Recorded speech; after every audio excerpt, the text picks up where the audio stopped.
জাতীয় সংসদ ভবনের দক্ষিণ প্লাজায় অনুষ্ঠিত হয়েছে জুলাই সনদ স্বাক্ষর অনুষ্ঠান। এনসিপি ও বাম ঘরানার 4টি রাজনৈতিক দল এই আয়োজনে অংশ নেয়নি, কারণ তাদের দাবি দেওয়া আদায় হয়নি। ফলে জুলাই সনদ নিয়ে সংশয় কেটেছে কিনা সে প্রশ্ন থেকেই যাচ্ছে। আর এ নিয়ে এবার কঠোর বার্তা দিয়েছে এনসিপি।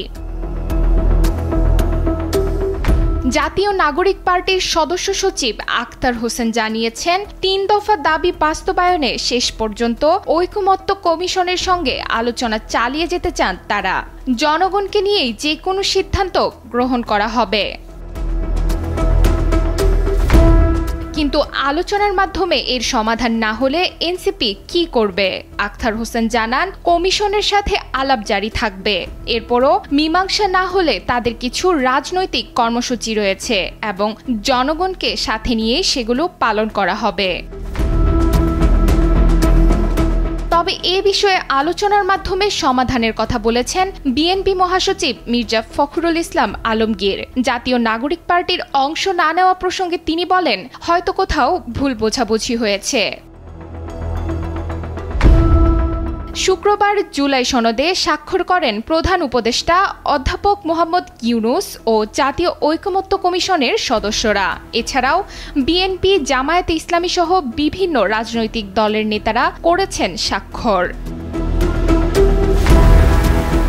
জাতীয় নাগরিক পার্টি ইতোমধ্যে 3টি দাবি তুলেছে: সনদ বাস্তবায়ন আদেশের খসড়া স্বাক্ষরের আগে প্রকাশ করা, প্রধান উপদেষ্টা ডক্টর মোহাম্মদ ইউনূস কর্তৃক জারি করা এবং সনদের বৈধতার উৎস হিসেবে জুলাই গণ অভ্যুত্থানকে স্বীকৃতি দেওয়া।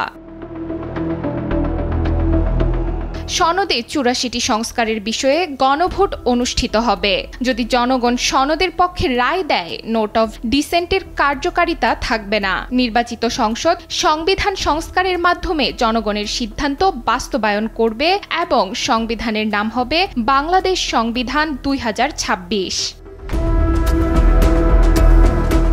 এনসিপি স্পষ্ট করেছে, গণভোটের চূড়ান্ত ফলাফল ও সনদ বাস্তবায়নের নির্দিষ্ট পথ না জানা পর্যন্ত তারা স্বাক্ষর করবেন না। দাবির সমাধান না হলে অবলম্বনমূলক আন্দোলনে নামার হুঁশিয়ারি দিয়েছে দলটি।